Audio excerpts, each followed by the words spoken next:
नमस्कार। प्रस्तुत है आज का चिंतन। यह परिवर्तन का महान पर्व है। तमिश्रा के पलायन और दिनमान के ऊर्जा विस्तार का यह मध्यवर्ती प्रभात है। युग संधि के वर्षों में मनुष्य जाति के भविष्य में असाधारण उलट पुलट होने जा रही है।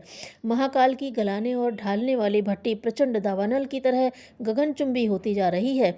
वर्तमान प्रचलनों की अवांछनीयता अगले दिनों ठहर न सकेगी। उसके स्थान पर आदर्शवादी उत्कृष्टता को सिंहासनारूढ़ होने का अवसर मिलेगा।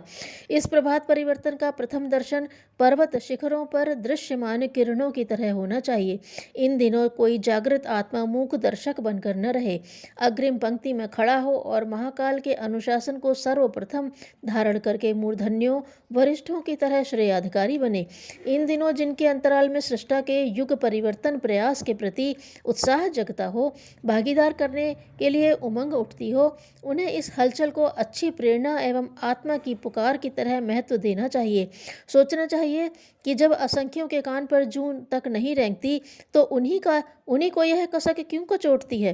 पूर्व जन्मों के संचित सुसंस्कार ही आदर्शवादी प्रयासों में अग्रिम भूमिका निभाने की प्रेरणा देते हैं। पिछले अभ्यास एवं अनुभव ही परमार्थ प्रयोजनों का उत्तरदायित्व कंधों पर उठाने का साहस प्रदान करते हैं। जागृत आत्माओं को इन उठती उमंगों के आधार पर अपनी वरिष्ठता अनुभव करनी चाहिए। स्वयं को दूसरों से भिन्न मानकर चलना चाहिए। पहले परामर्श स्वीकार करने के स्थान पर अपना स्थान असंख्यों को मार्गदर्शन कर सकने वाले मूर्धन्यों की पंक्ति में निर्धारित करना चाहिए। मूर्धन्य एकाकी चलते हैं और सूर्य चंद्र की तरह अपने बलबूते अपना मार्ग चुनते हैं। वही मनः स्थिति जागृत आत्माओं की होनी चाहिए।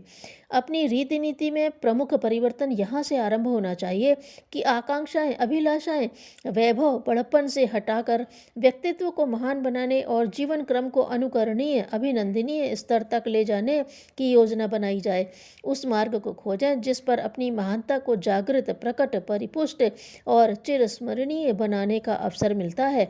कुछ प्राप्त करना ही हो तो ऐसा पाएं जिसमें आत्मतृप्ति, लोक श्रद्धा और दैवी अनुकंपा के अजस्र अनुदान प्राप्त हों। कुछ वर्चस्व ही सिद्ध करना है तो ऐसा सेतु बांधे, कोई ऐसा जहाज बनाए जिसके सहारे असंख्यों को प्रचंड जलधारा का अवरोध पार करते हुए दूसरे किनारे तक पहुंचाने का अवसर मिले। पुरुषार्थ करना ही हो तो उच्च स्तरीय ही करें। वैभव उपार्जित करना हो तो ऐसा कमाएं जो न केवल अपने वरन दूसरों के भी काम आए। शूरवीर बधिकों और कसाईयों को नहीं कहते। योद्धा वे हैं जो निर्बलों को अनीति से बचाने में अपनी छाती अड़ा सके। बड़प्पन न संचय में है न उपभोग में। ठाट बाट बनाने में नाटक वाले अधिक कुशल होते हैं।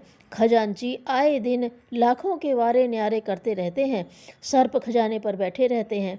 लोगों का ध्यान आकर्षित करने में तो सड़क पर घूमने वाले पागल भी सफल होते हैं। इन बचकानी हरकतों को कोई विचारशील न अपनाए। सोचें कि बड़प्पन एक दृष्टिकोण है जिसमें सदा ऊंचा उठने, आगे बढ़ने, रास्ता बनाने जो श्रेष्ठ है उसी को अपनाने की उमंग उठती और हिम्मत बंधती है। राजहंसों की रीति नीति यही है। वे निजी जीवन में मोती चुगते हैं, नीर क्षीर विवेक को अपनाए रहते हैं और सब कुछ करने की योजना बनाते हैं तो समुद्र पार तक उड़ जाने में माँ गायत्री, ब्रह्मा जी जैसे देवादिदेवों को अपनी पीठ पर लदे रहने की विशिष्टता प्रकट करते हैं। प्रज्ञापुत्रों का चिंतन और चरित्र ऐसा ही होना चाहिए। उनकी उमंगों में, आकांक्षाओं में, गतिविधियों में, विभूतियों में, प्रशंसाओं में कुछ ऐसी विशेषता होनी चाहिए जिनसे दूसरों को प्रेरणा मिले। दीपक की तरह प्रकाशवान रहने और वातावरण में आलोक भरे रहने का गौरव कम नहीं है। भले ही इसमें संचित संपदा चुकती हो, भले ही जलन सहनी पड़ती हो। ओलों का अनुकरण न किया जाए जो बादलों पर घूमते हैं। सफ़ेद ठंडे भी दिखते हैं किंतु गतिविधियों का लेखा जोखा लेने पर फसल को जलाने और अपने को गलाने में ही उनकी संपदा का अंत दिखता है। ध्वंस तो माचिस भी कर सकती है, कांटा भी प्राणघातक हो सकता है। अपना पराक्रम बुहारी जैसा, सूपे जैसा, साबुन जैसा, कपास जैसा सृजनात्मक रहे तो क्या हर्ज है। घास जैसे उगें, हरितिमा बिखेरें और दूसरों के काम आए तो यह उपक्रम भी बुरा नहीं है। उनकी नकल न करें जिन्होंने अनीतिपूर्वक कमाया और दुर्व्यसनों में उड़ाया। बुद्धिमान कहलाना आवश्यक नहीं, चतुरता की दृष्टि से पक्षियों में कौए को और जानवरों में चीते को प्रमुख गिना जाता है। ऐसे चतुर और दुस्साहसियों की बिरादरी जेल खानों में बनी रहती है। ओछों की नकल न करें।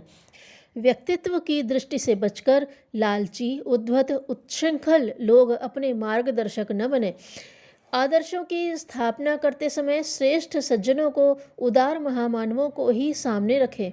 पतितों की प्रशंसा करने, उन्हीं का अनुसरण करने की भूल न करें। सस्ती उपलब्धियां कमाने में प्रायः धूर्तता को ही सफलता मिलती है, पर स्मरण रखा जाए कि वह उपार्जन बहुत महंगा पड़ता है। संपत्तिवान होने के कारण किसी को भी श्रेय न दें और न उनकी राह पर चलने की उतावली करें। इसमें जोखिम ही जोखिम है। युग परिवर्तन का शुभारंभ प्रज्ञा परिजनों के दृष्टिकोण निर्धारण एवं क्रिया में आलोक भरने के रूप में होना चाहिए। इंजीनियर हो तो भवन बनाएं, डॉक्टर हो तो अस्पताल चलाएं, अध्यापक हो तो बच्चे पढ़ाएं, सेनापति हो तो सिपाही जैसे लड़ें। अग्रगामी रास्ता दिखाते ही नहीं, बनाते भी हैं। यदि वह सही दिशा में जाता होगा और सीधा होगा तो उस पर चलने वाली भीड़ की कमी न रहेगी। कठिनाई तो आरंभ में होती है। ढर्रे चल पड़े तो बड़े बड़े उद्योगों को मुनीम गुमाश्ते भी चलाते रहते हैं। युग सृजन में प्रमुख भूमिका उनकी होगी जो आगे चलेंगे, अर्थात अपने व्यक्तित्व और प्रयास में ऐसी आदर्शवादिता भर देंगे जिसे देखकर उस अनुकरण का साहस जन जन में उभरे। युग परिवर्तन का श्री गणेश अपने निजी क्षेत्र में प्रज्ञा परिजनों को करना है। उन्हें इस प्रकार का सांचा बनना है जिससे सटने वाले ठीक उसी तरह के बनते चले जाएं। जो द्वेष करता है उसका अपना ही अधिक अहित होता है। धन्यवाद।